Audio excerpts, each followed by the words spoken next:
Bienvenidos a este nuevo micro de Herederos del Cambio, un espacio que hemos creado para pensar juntos el presente, siempre mirando el mañana. Soy Pablo Barassi. Y yo soy Flavio Canila. Como siempre, en estos micros analizamos una temática en particular que nos traen nuestros invitados, nuestros presentadores, aquellos que conforman la comunidad de Herederos del Cambio. En esta oportunidad vamos a hablar de liderazgos y equipos, un tema vasto, como seguramente todos coincidirán. Entonces, por eso, para no perdernos en esa vastedad, vamos a hablar de tres cosas puntualmente. Primero, el tema de la responsabilidad, que en las entrevistas que tenemos con nuestros invitados, cuando hablamos de liderazgo y cuando hablamos de liderazgo y equipos, vuelve a aparecer constantemente. Responsabilidad es un término que usamos mucho en los últimos tiempos, no siempre correctamente, me parece. Y ahora en materia de liderazgos, mucho menos todavía. A ver, Pablo, ¿qué es lo que nos enseña de alguna manera la teoría sobre la responsabilidad en el liderazgo? Mira, Flavio, o sea, la teoría o lo que es la observación sobre la práctica te dice que la responsabilidad, que es una virtud humana, esa responsibility, esa habilidad para responder, podría ser, en el caso de los equipos, también perfectamente correlacionada o suplantada con un concepto que no tiene una traducción muy directa, que es el de accountability, que es el tema de la capacidad que tenemos para hacer las cosas y rendir cuenta sobre aquellos que nos hicimos responsables. O sea, es rendir cuenta de alguna manera. Es el espacio, digamos, es la condición que nos permite rendir cuentas sobre aquello en lo cual tengo que responder por, sí. Vale. Entonces, de los invitados que tuvimos, ¿quién fue quizá la que mejor, apalancó esa idea? Ya sabes ahí que tengo mi debilidad por Andrea Grobo-Kupatel, la cofundadora, digamos, de Los Grobo y también de la Fundación Flor, que justamente ha tomado la idea de responsabilidad y de liderazgo responsable dentro de lo que es quizás el equivalente a lo que nosotros muchas veces hemos llamado liderazgo consciente o liderazgo virtuoso, ¿no? Sí, bueno, antes de que ella pueda hablar, recordemos a nuestra audiencia, Los Grobo es uno de los grandes grupos agroindustriales de América Latina y la Fundación Flor es la que fundó Andrea y que en Flor quiere decir Fundación para Liderazgos y Organizaciones Responsables y que está hoy en América Latina y en Europa. Vamos a escucharla directamente, Andrea, Flavio. Yo creo que hay un aplanamiento de las organizaciones. Ya no necesitas los líderes que controlan, que supervisan, que vos estás empoderando mucho más a las personas porque ya las personas trabajan desde su casa. Vos tenés que confiar en sus criterios, en su forma de trabajar, fijás objetivos comunes y después tenés que tener personas responsables que definitivamente desde cualquier lugar puedan trabajar y cumplir sus objetivos. Y eso aplanó mucho más las organizaciones, también nos comunicó mucho más. Creo que el desafío que tenemos ahora es ver cómo aceleramos, si bien aceleramos la forma de comunicarnos de esta manera, hay que acelerar la conectividad y todo lo que tiene que ver con estos canales y cables para que le demos las posibilidades a la persona que vive en el medio del campo y a cualquier persona para que realmente pueda aprovecharla, ¿no? Si no, todos volvemos a generar desigualdades con los que tienen mejor internet, conexión y con los que no la tienen. Nosotros hoy hablamos de un liderazgo responsable, un liderazgo que contempla todos los grupos de interés, que tiene empatía, un liderazgo que acompaña, un liderazgo que cuida a las personas, que cuida el entorno, que cuida el medio ambiente. Hablamos de un liderazgo transparente, un liderazgo que empodera, que prepara a otras personas. Hablamos de un liderazgo que rinde cuentas. No podemos hablar más de un liderazgo femenino y masculino. Lo que dice Andrea en todo el extracto que le presentamos es más allá, y no me quiero meter en lo que es liderazgo femenino o masculino, que ella misma lo desactiva porque dice lo que tenemos que hablar es liderazgo responsable. Y lo que yo me anoté fue más que nada que el liderazgo responsable de hoy, que necesitamos, en realidad siempre lo necesitamos, pero hoy más que nunca, es un liderazgo que lidera desde la contextualización, de la coordinación de los equipos y de las personas, no del yo te digo lo que tienes que hacer y vos hacer lo que yo te digo, de alguna manera, y con una comunicación muy particular. ¿Es así? Es así y tiene que ver con esa capacidad de la cual ella es ejemplo, de la capacidad de inspirar y motivar a otros, pero haciéndonos cargo, haciéndonos justamente responsables o accountables justamente de aquello que generamos, ¿no? Bien, si me quedo con esa línea, el segundo invitado que vamos a tener habló de un tema muy particular, habló de liderazgo evidentemente en entornos diversos. ¿Y qué quiero decir con diversos? Hoy en todas las charlas que tenemos, vos Pablo con las empresas que asesorás, yo con los ejecutivos que entrevisto, siempre aparece el tema de la diversidad porque es evidentemente un desafío en un entorno, en un mundo que no solo es un mundo incierto, sino que es un mundo cada vez más diverso, o por lo menos un mundo que reconoce esa diversidad que siempre existió como una gran oportunidad. El problema es cómo mover eso, cómo aprovecharlo, cómo implementarlo y cómo saber de alguna manera comunicarlo y estar presente en esa diversidad, me parece.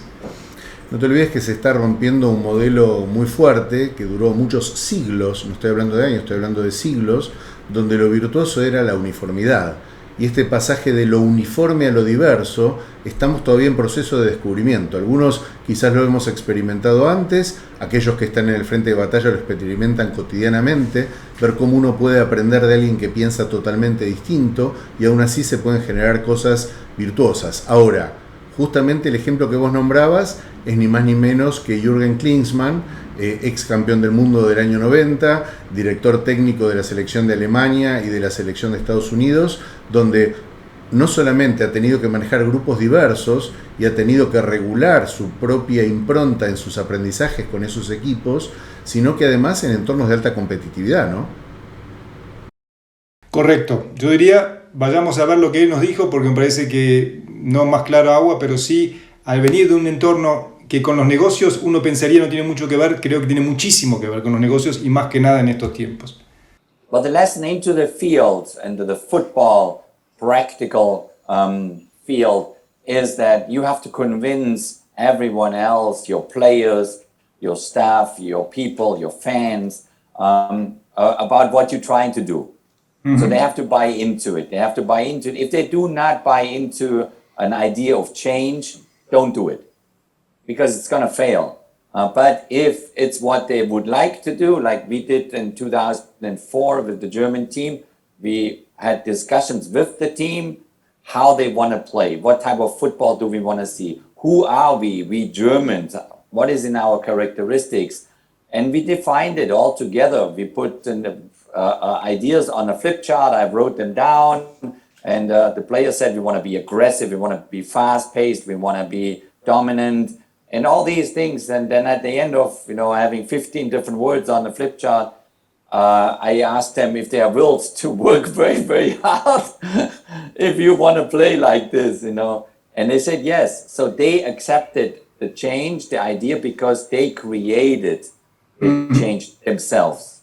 So I always try to explain to the players, listen, you are in charge of it. You decide if you shoot, dribble, pass, whatever you're going to do on the field, you make that decision. I give you my ideas, but obviously I don't take away your decision making. And I think that's a very important point. When I think that the biggest challenge is to be, totally straightforward, be honest, speak your mind, and take everyone the way they are. I mean, accept them, who they are, where they come from, what they're doing, why they make certain decisions, because you need to understand their background. You need to understand where they're coming from, why they're becoming emotional in certain situations.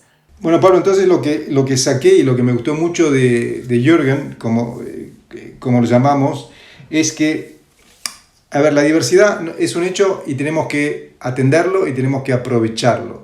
El tema es cómo lo hacemos. Más que nada, cómo lo hacemos para aprovecharlo para generar un cambio. O sea, generar el cambio desde la diversidad. Desde entender que son distintas identidades que se juntan y si somos como líderes capaces de hablar desde esa identidad con cada uno de nuestros stakeholders, si se quiere, vamos a poder generar un equipo virtuoso, como vos siempre me enseñás que hay que enseñar. O sea, no nos vamos a quedar en el vestuario, sino que realmente vamos a ir a la cancha a ganar. Y es en esa idea de co-creación entre distintas identidades donde realmente se puede generar el equipo ganador, si se quiere, ¿no? Mira, aparte, a mí me gusta mucho cómo lo dice y cómo lo plantea Jürgen acá, porque tenés ni más ni menos que el rescate del ADN que está llamando voz identidad, y después tenés, digamos, las subcapas culturales que puede llegar a haber o por educación, o por trayectoria, o por experiencia.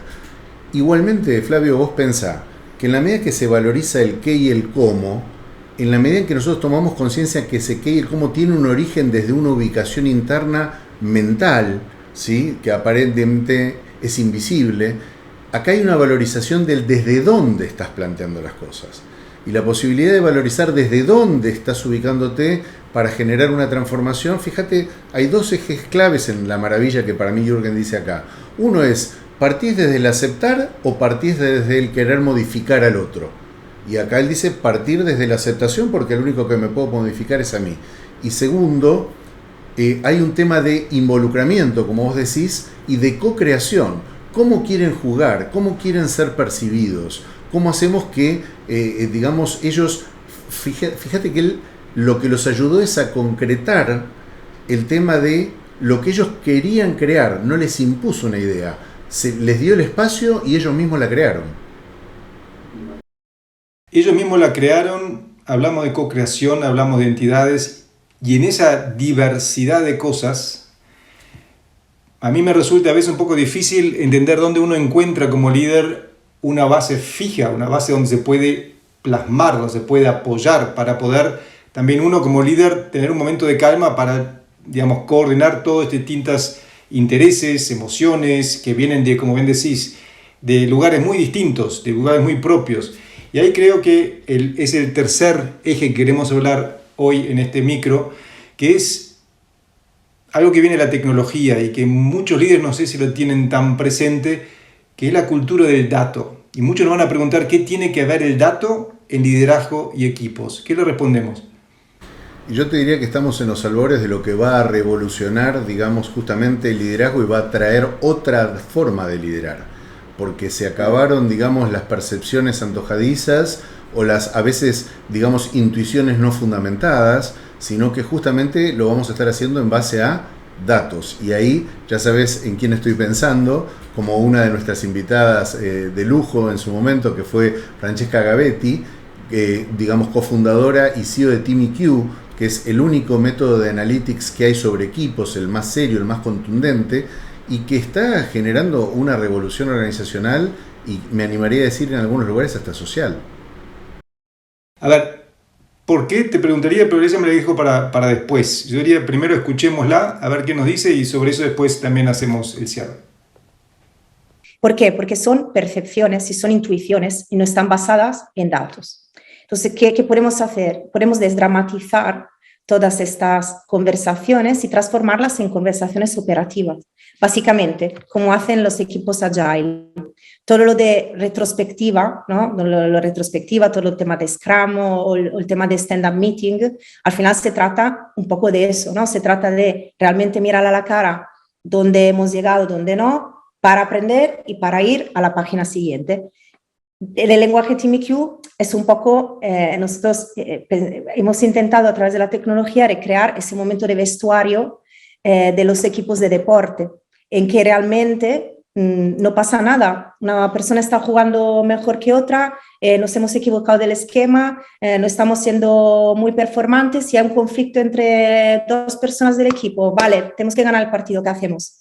Vale, los datos ayudan a eso porque quitan la presión de lo individual y lo llevan a nosotros. Entonces, con este salto, creo que hay un punto interesante para las empresas de dejar de considerar estas informaciones como sensibles, con miedo, ¿y ahora qué hacemos?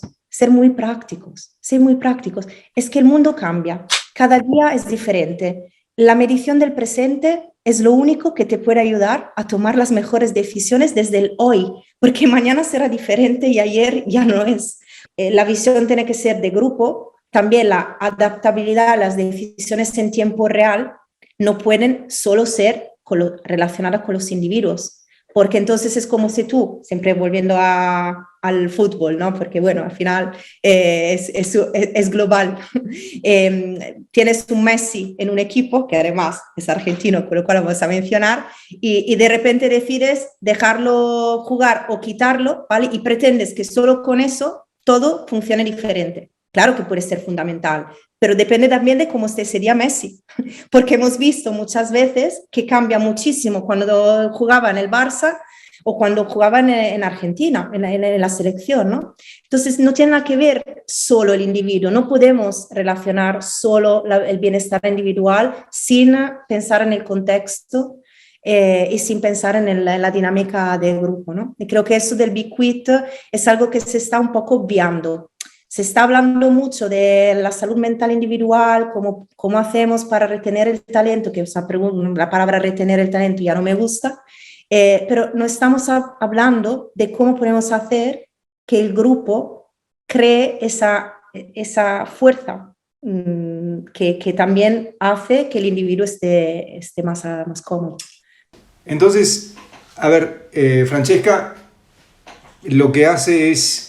También para mí unifica un poco las cosas que habían dicho Jürgen por un lado y Andrea por el otro lado, y las ubica sobre una base objetiva, que es el dato.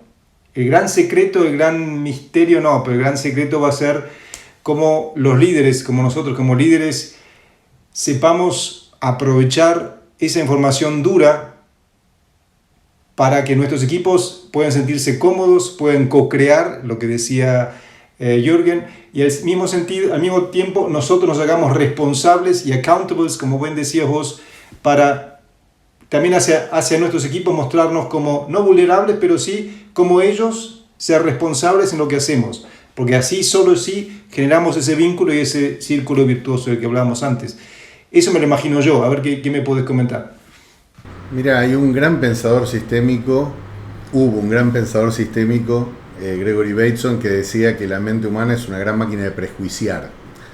Y una de las cosas que nos trae esta maravilla, que el dato es humano y la posibilidad de fundamentar lo que hacemos, es, y me parece que Francesca lo dice además en forma maravillosa, desdramatizamos, transformamos las conversaciones en conversaciones operativas, hacemos más simple el pasaje del yo al nosotros, nos damos letra y alimentamos lo que tenemos y necesitamos hablar en las reuniones de vestuario. O sea, más completo imposible, pero todo esto parte justamente de lo que vos estabas diciendo y de lo que veníamos nombrando antes. Está y va a surgir una nueva forma de liderar. Yo la semana pasada, Flavio, sin ir más lejos, estaba en una reunión de un equipo de dirección donde un director le dice al otro, pero vos no viniste nunca, por eso no estás de acuerdo con esta decisión. Y el otro dijo, de 10 reuniones vine a 7. A ver, un dato directamente cambia el nivel de conversación.